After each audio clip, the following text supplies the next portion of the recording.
Hi, today we are going to briefly talk about magnetism and electromagnetic induction. Have you ever played with this interesting tool?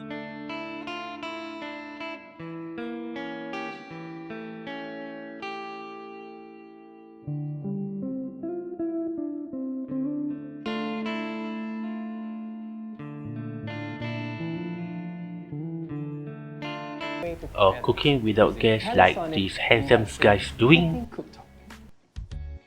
And now let's see how fast we can boil a pot of water. Now that's my pot. Switch it on. Maximum heat. The beauty of induction cooking means no fire is being used. Electrical power heats up the pots and pans provided it's being made from iron or steel. It boils so fast. Better heating efficiency compared to a gas burner. All these phenomena are the result of invention based on electromagnetic induction. To understand the concept of electromagnetic induction, let's listen to Sophia's explanation about magnetic flux. Now let's look at magnetic flux. So flux in general. Well, we've already seen the concept of electric flux, and magnetic flux is really the same sort of concept. And again, that was a measure of the flow through the surface. In this case, it's the flow of magnetic field lines through a surface.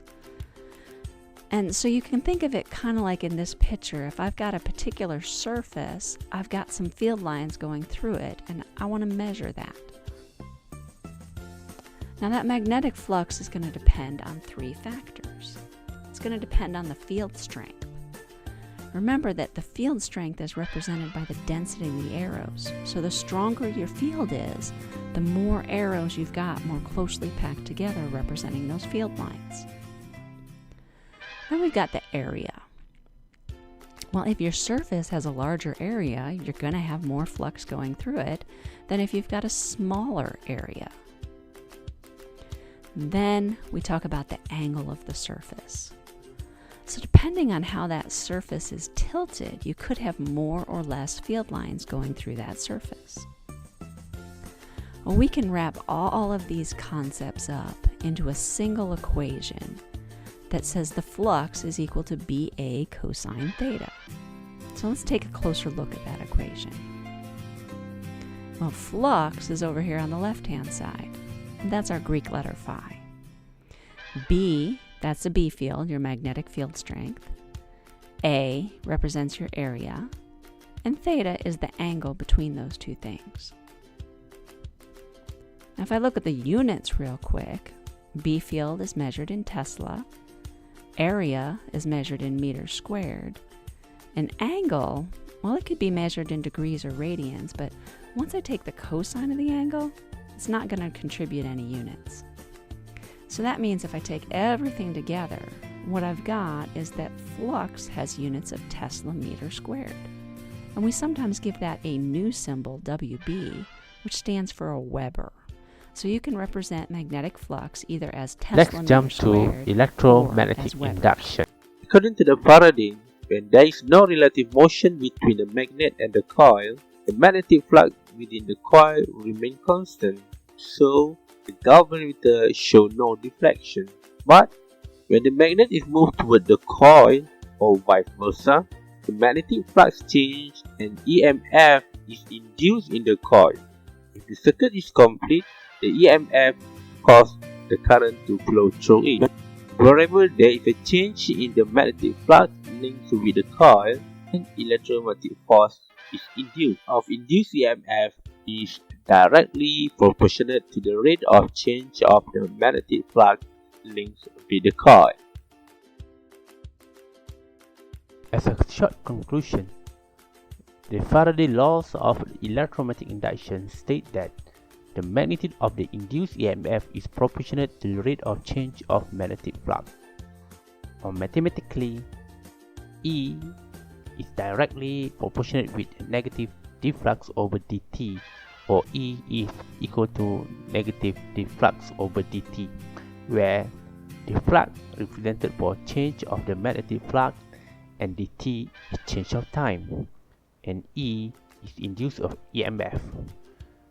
In this case, the negative signs indicate that the direction of induced EMF, which is always opposed the change of magnetic flux producing it.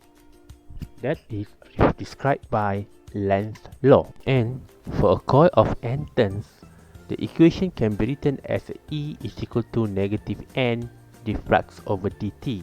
Since d flux represented for the change of flux final to the initial, then can be written as E is equal to negative n final flux minus initial flux over dt.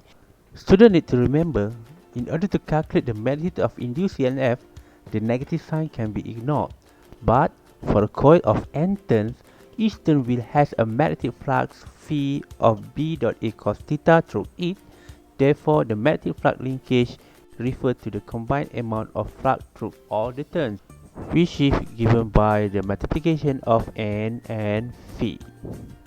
Let's jump to Lenz's law. According to Lenz's law, it states that an induced electric current always flows in such a direction that it opposes the change of producing. The law is essentially a form of the law of conservation of energy. An illustration of Lenz's law can be explained by the following experiment. Let's have a look on the first experiment. Suppose the magnitude of the magnetic field at the solenoid increases as the bar magnet is moved towards it.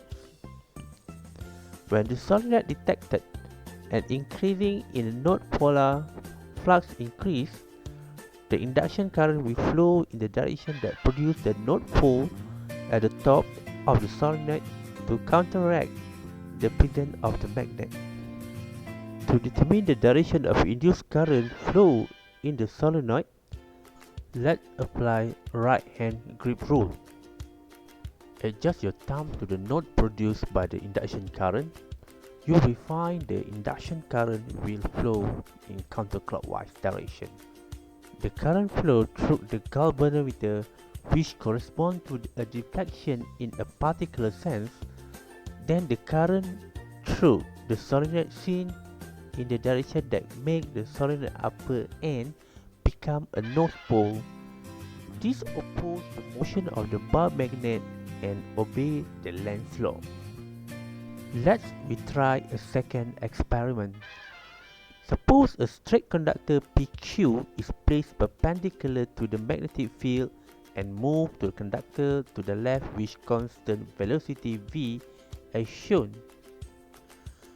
When the conductor moves to the left, thus the induced current needs to flow in such way to oppose the change which has induced it, based on Lenz's law. Hence, the galvanometer shows a deflection. In this case, to determine the direction of the resulting induction current, let us use Fleming's right-hand rule. According to this law, the right thumb represents the direction of motion, the first finger represents the direction of the magnetic field, and the second finger represents the direction of induced current. Now, try to adjust your hand. Your thumb should follow the direction of motion. The first fingers point towards the magnetic field, and you will find the direction of the induction current is in the direction of QP. To test your understanding, can you try to answer this question? Suppose a bar magnet is held above a loop of wire in a horizontal plane as shown. The south end of the magnet is towards the loop of the wire. The magnet is dropped towards the loop.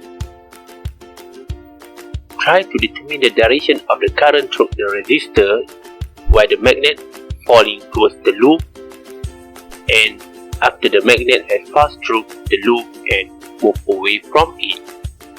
Check your answer with your lecturer. Thank you for watching. Bye bye.